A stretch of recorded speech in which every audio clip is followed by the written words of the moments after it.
Now that I've ranked the killers, I felt nothing less than obligated for a video ranking Forsaken survivors from worst to best. This ranking is entirely based off of my opinions and experiences with each survivor, so if you'd like, comment your own personal ranking. So with that aside, let us begin.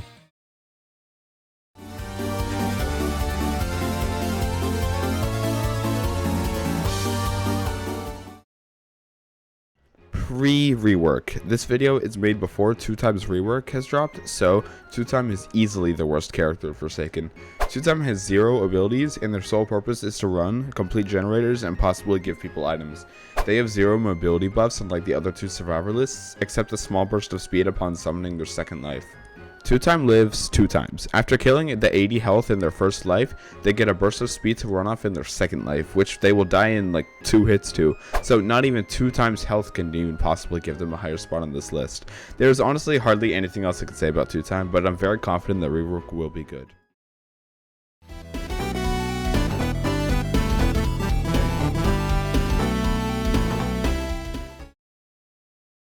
Number 9 is going to Chance. As unfortunate as it is, he has to go this low. I think lack of ability or reliability is way too apparent here. Since playing Chance even more, I've grown to realize just how dangerous of a status effect weakness is.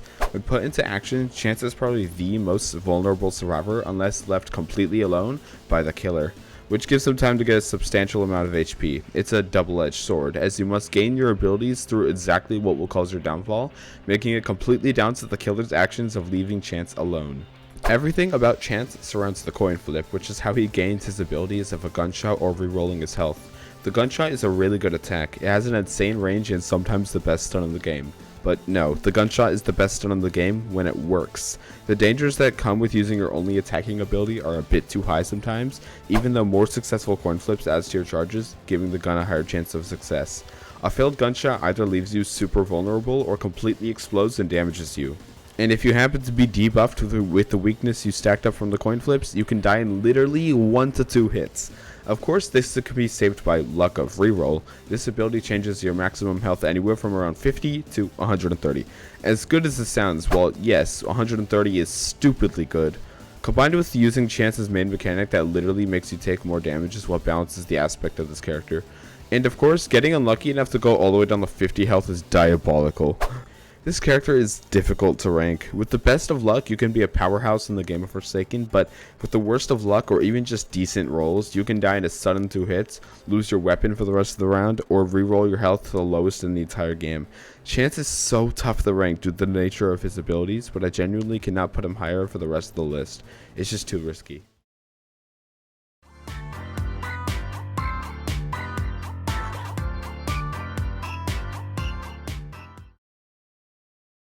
Next is going to Noob, a decent spot on this list. Noob is surprisingly extremely versatile and can genuinely be a hefty weight to the killer if played correctly. The 3 consumable abilities are all useful in their own way. You can get free speed up, damage resistance, or undetectability.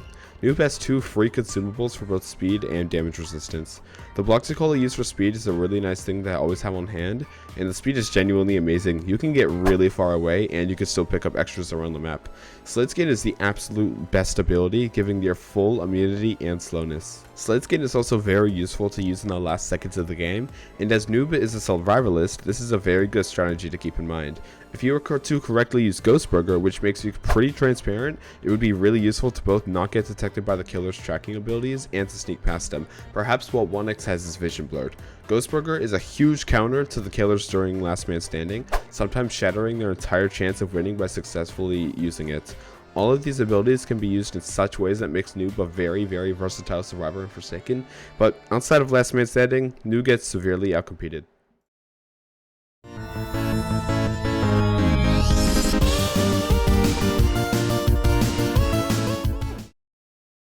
Dusekkar is still viable after the nerf. This support character has one of the most busted abilities in the entire game. Straight up, being able to reduce pretty much all of someone's damage taken from almost anywhere on the map, Dusekkar shines in any situation where the killer isn't focused on killing him, being a compelling support character who can protect others greatly, slow the killer, and speed up survivors. The spawn protection beam range is absolutely insane. If you wait on a high point of the map, it's free protection from remotely anywhere. This barrier can last for a surprisingly long time, up to 8 seconds. The biggest part of Dusekkar's nerf was the punishment if 3 Dusekkars are all simultaneously protecting someone at the same time. All shields will be purged along with status effects like blindness. This is honestly a really pathetic attempt at nerfing Dusekkar. Spawn protection can be used to redirect the killer, waste their time, make a huge attacking ability worthless, or even stall. So many uses come out of this singular ability, and it exponentially becomes better with one more Dusekkar on the map. Plasma Beam is also pretty good, being a quick used range attack that can give slowness to the killer and speed to the survivor if timed well enough. If used correctly, this is another huge annoyance to the killer, but this time it is a 20-second cooldown. Both of these abilities are long ranged, stall the killer, and give survivors an easy opportunity to either escape or fight back.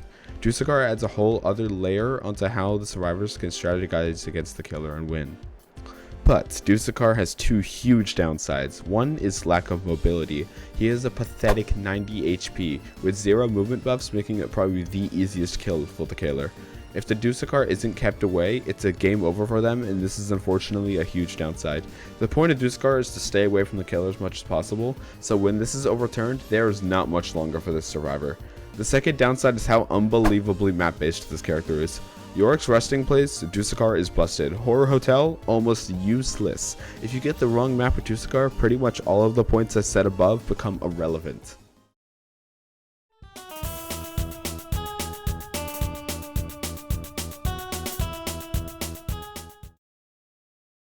Number 6 is going to be Builderman. This guy is purely a support character. He is nerfed stats for this reason, having less than 100 health. Builderman's abilities can be an absolute roadblock for the killer in so many scenarios, having some of the most strategic abilities in Forsaken. Builderman can build. First is a sentry, a turret that shoots the killer from a decent range. This gives the killer slowness too, and it takes usually 2 hits to destroy, being a really good distraction. Destroying it will stall the killer, and choosing not to destroy it will greatly set you back, making this a pretty annoying encounter for almost any killer. A well-placed sentry can genuinely go a long way. Secondly is the dispenser, which is a slow healing building for all the survivors. I've increasingly come to appreciate the use of the dispenser. You can hide it in a way in the corner of the map, and if the killer is distracted enough, you can slowly heal almost all of your health back. This building does get destroyed in just 1 hit, so it is never something to just put out in the open. The dispenser crowds people together too, which could end up really good sometimes for the killers, but a well-hidden dispenser can go a long way. Builderman shines in pretty specific scenarios, which isn't a very good look for a support character. Any killer who can see through walls, which is 3 to 4 of them, will immediately see both buildings and crowded survivors. Builderman usually creates a target on his back for these reasons, and any kind of focus on Builderman from the killer is usually a death sentence. Though this is an argument for all support characters. The slowness is amazing at stalling in creating a lose-lose situation. The dispenser can be an insanely clutch healer sometimes, resetting the game, but in general, Builderman's lack of mobility, lower health, and trend of being killed so quickly is why he misses out on being higher on this list. Though the third point is easily disagreeable.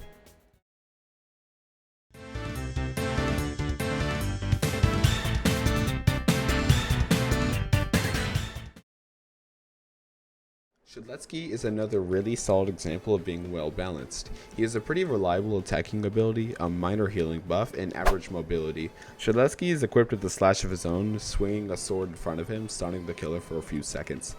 Yeah, that's pretty much his whole character. The sword can be pretty tricky to land without getting damaged yourself, but a quick and simple stun with no stupid gimmicks to it makes him the most reliable sentinel character. If a survivor needs some protection, just jump in and hit your instant slash. With no crazy gimmicks stacked on top of Shed, he's a great survivor to protect support characters, and he isn't gimmicky enough to have anything less than reliable 100 health. Shedletsky has the second ability that lets him heal, twice per game at best. This heals a pretty hefty amount, which reinforces his character to jump in and protect others. This makes him even more of a shield to others, as it's designed to tank hits. Shedletsky shines when it comes to protecting others, and not so much when he's by himself, but either way, Shedletsky is a really consistent and undoubtedly useful survivor, landing him in a really good spot on this list.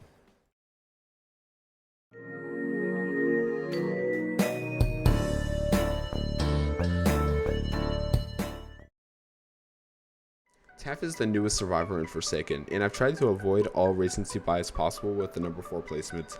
This character is a similar argument in playstyle to Builderman, except can be even more of a nuisance. Giving Taph just a bit of time to set up a literal fortress can create a literal safe area for the survivors. Tripwires and trip mines can be placed in such ways to overwhelm the killer or greatly stall them. With enough time, Taph could be such a roadblock for the killer, especially when there's several or combined with a Builderman. It's another lose-lose situation for the killer when destroying the traps or running into them is a guaranteed time waste.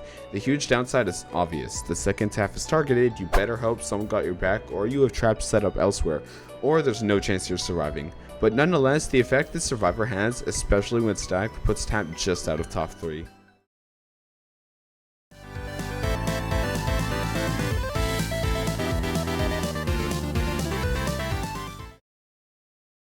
.007 is absolutely awesome. I love playing this survivor so much for the extremely funny abilities, making him, in my opinion, the best survivalist. .007's abilities are centered around traversing the map quickly and being extremely reliant on tricking the killer. This is first done through Clone, which gives you a pretty much complete invisibility. This sends a clone that you can manually control to trick the killer into thinking it's you, sending them way off track, giving you time to get away while awarding you XP. I love this ability so much. It's such a fun time to send the killer running in the wrong direction, and the inject ability puts it on another level, changing how the clone acts. Pathfind is usually a go-to ability to trail off the killer, but yeah, it's a bit iffy sometimes. Cursor is undoubtedly the best option, and Aimless is, yeah. The entirety of the clone ability is to track off the killer, so cool GUI could come into play. With a 6-second preparation, you teleport to genuinely the other side of the map. This is so effective during last man standing especially. Pulling off clone to teleport combo is insanely effective, and even with the chance of your teleport being cancelled by the killer, a successful teleport is pretty easy to pull off when you are aware of your surroundings. 007 shines when he is the last man standing. You can begin by perhaps pulling off a time wasting teleport, and if you can use the clone effectively enough, they can sometimes stall the killer, which is the best possible thing to do with just a minute remaining. 007 lacks a lot in the mobility area, as the other two survivalists are way better at physically surviving the killer, but if you can effectively use your clone and know the best times to teleport, 007 is, in my opinion, the best survivalist in Forsaken and lands himself at number 3.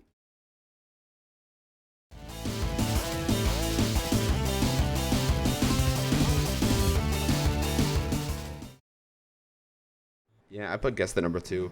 As easy as it is to disagree with this placement, which I totally get, I think this is genuinely the most dangerous survivor when played well. This powerhouse is 115 max HP, by far the highest in the game, and being a sentinel, he actually works extremely well while alone too, which the other two fighters don't possess. First off, Block. Block is an ability used when predicting the killer's swing so you can negate all damage. Killers are increasingly good at baiting out blocks, which leads to a guaranteed hit, but the 115 health can usually tank for that. Even so, landing a block opens a window to a punch, a fighting ability that could be used immediately after to land a knockback stun.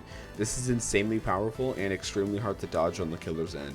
With a shockingly short 24-second cooldown, if you can predict the killer well enough, you can be an absolute bully. Charge is the third ability possessed by Guest, which has several good uses.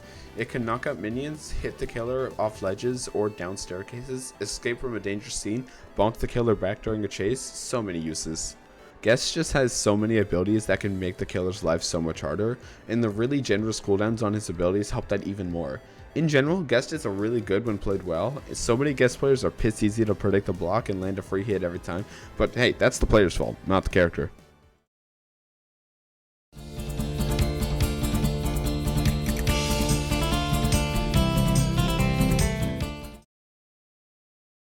Elliot is the best character in Forsaken, and there's hardly any argument to be made against it. Probably the simplest survivor in the whole game. A healer. As simply as I could possibly say it, Elliot has an instant, ranged 35 heal ability that can be fed to anyone in a chase at a pretty solid range. That is insane. I've said this before, but the ability to heal in Forsaken is a golden ability to have. The entire idea of replenishing HP the killer works so hard to inflict, especially at a rate like this, is purely why Elliot is so high. Throwing the healing is such a good detail, as you can keep yourself in a safer area and bullseye it to someone being chased. But let's not beat around the bush. Elliot has a pathetic 80 health. Yeah, the lowest in the game, who gets 3-shot by most killers. Yeah, that's a downside, and this is usually where you put this character on the lower end of the tier list primarily for that reason. But Elliot has one more little thing that support characters should not have: mobility. If the heal wasn't good enough, this guy can actually successfully escape from the killer, which none of the other support characters can do or should do. Rush Hour is the second ability that grants a whopping speed 3 for a few seconds. This makes it go disgustingly fast and lets you easily escape from any chase. The fact that this ability exists on a support character there is mind-blowing. You must gain a Rush Hour from healing somebody first, but there's even a game mechanic to make that easier. If somebody is damaged enough, the game fully highlights that player to guide you right to them to both heal them a huge chunk of HP back and also give you an ability to get out of there. As simple as Elliot is, I think the reliable heal is just so overpowered for this game, and the aspect that no other support characters could wield, mobility, is what makes Elliot at number 1. Even acknowledging the downsides such as a decently hefty cooldown and a measly 80 health, that doesn't sell it for me. I think Elliot is the best survivor in Forsaken. That's the video. This one took quite a while to put together. I've been on a small break from YouTube anyway, but decided to put out a decently long video nonetheless. Anyways, I hope you enjoyed my rant once again. I got some other cool video ideas, both in and out of Forsaken coming up, so hopefully you can watch those too. See ya.